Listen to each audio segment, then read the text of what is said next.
पर बेस्ड है। देखो आपका relation refraction of plane wave by the thin. हाँ बेटा, ये एनसीईआरटी ने दे रखा था, तो मेरे को लगता है कि इसको बेस मान के एडवांस में वो क्वेश्चन पूछ लिया गया था। ठीक है, तो ये सब मैं कराता था तो बहुत बच्चे करके आए हैं उसको। करना ही था, जब ये एक बार सुन लोगे तो फिर वो गलत नहीं होगा। ठीक है ना, देखो refraction of a plane wave by a thin prism. ये आपका ये प्रिज्म है, एक थिन प्रिज्म है।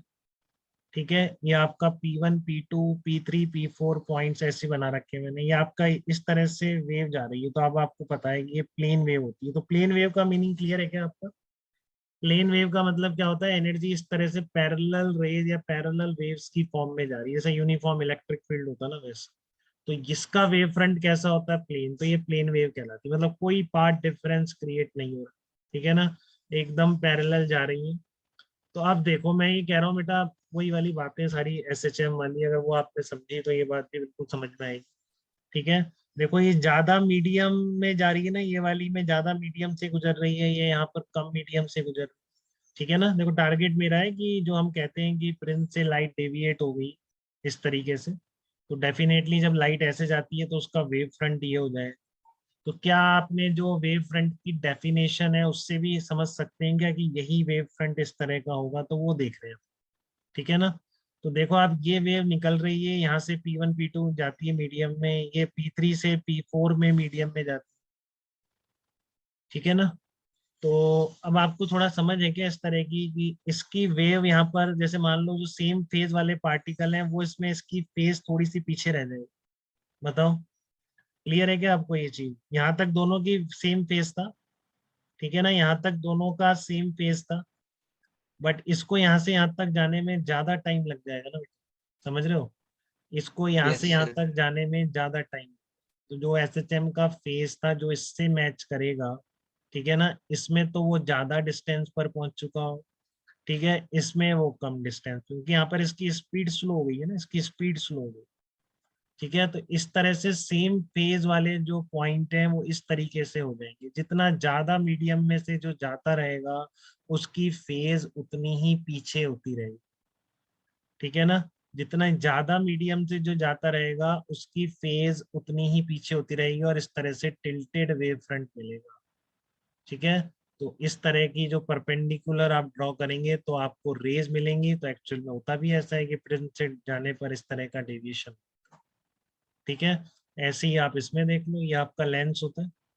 ठीक है, आप क्या कहते हो कि इसमें कन्वर्ज करेगा इस तरह से पैरेलल रेज, इस तरह से कन्वर्जिंग रेज आएंगी।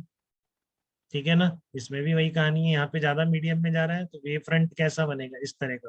और इस तरह का अगर वेव, क्योंकि यहाँ पे टाइम लग गया ना इसको, तो फेज इसकी पीछे रहेगी। जब जिसमें ज्यादा टाइम लग गया तो उसकी फेज क्या होती है? पीछे रह जाती है। यहाँ पर मीडियम में ज्यादा रह गया तो स्पीड कम है, क्योंकि वैक्यूम में सबसे ज्यादा होती है। ठीक है, तो यहाँ पर क्या हो गया? कम मीडियम में से गुजरा तो उसकी फेज आगे निकल गई। तो सेम फेज वाले फिर कैसे मिलेंगे? इस तरह के प्लेन पर होंगे सेम फेज वाले, ना कि वर्टिकल प्लेन पर होंगे।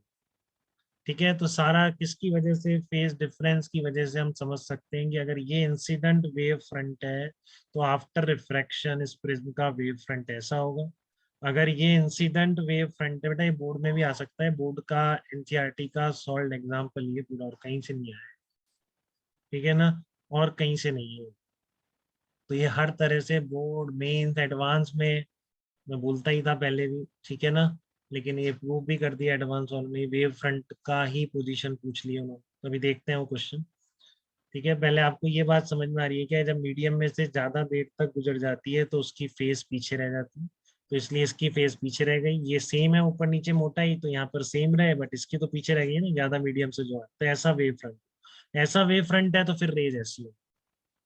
ठीक है ना, इस तरह का एक और एग्जांपल एनसीईआरटी ने सॉल्व कर रखा है, तो लेंस का, प्रिज्म का, इस तरह के मिरर का भी कर रखा है। ठीक है ना, मिरर का भी कर रखा है। मिरर में तो सिंपल है कि मीडियम से गुजरना नहीं है, बट ये ज्यादा दूर से आ रही होगी। ठीक है ना, और ये तो यहीं से आ जाएंगे तुरंत, और ये ज्यादा डिस्टेंस है, तो सेम फेज वाले पार्टिकल कैसे हो जाएंगे? इस तरीके से कर्व पे लाई करने लगेंगे। ठीक है ना, तो इस तरह की जो वेव कन्वर्जिंग जा रही है उसका वेव फ्रंट ऐसा हो।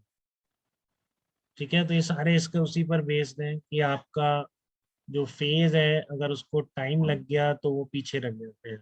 ठीक है, ज्यादा डिस्टेंस ट्रेवल करके आ रहा है एक्स्ट्रा, या फिर किसी मीडियम में से वेव निकल गई तो उसकी फेज पीछे रह जाती है। जितने ज्यादा मीडियम में से निकलेगी उतनी ज्यादा फेज पीछे होगी। तो सेम फेज वाले फिर इस तरह से वर्टिकल लाइन पे लाई नहीं करेंगे बल्कि टिल्टेड लाइन पे लाई करें। ठीक है, तो एक तो ये तीनों डायग्राम याद कर लेना अच्छी तरह। क्वेश्चन क्या है इसका, refraction, explain refraction of the plane wave by a thin film, refraction of plane wave by convex lens, reflection of plane wave by a concave mirror on the basis of concept of wave front, draw the appropriate diagram. तो ये standard board की problem में से ही है wave front के ऊपर। तो explanation केवल डायग्राम से काम नहीं चलेगा, दो चार बातें लिखनी भी पड़ेंगी जो मैंने लिख रखी, वही सारी जो बोल रहा हूँ इतनी देर से। ठीक है ना, it will be left behind and resulting wave front will be tilted. तो इसमें भी वही लिख रखा। ठीक है, रिफ्लेक्शन के बाद का भी लिख रखा है। Total time taken from a point on the object to the corresponding point on the image is the same method along any ray. हाँ तो ठीक है, तो मिरर इमेज एक साथ बनेगी। ठीक है, तो ये वाले बेसिस पर आपको जितना मैंने पढ़ाया वेव फ्रंट, ठीक है, आप ये वाला प्रॉब्लम कर सकते हैं क्या, बताइए। इसका आंसर बता सकते हैं, आप ट्राई करिए इस प्रॉब्लम को और करेक्ट आंसर देने की पूरी कोशिश करिए।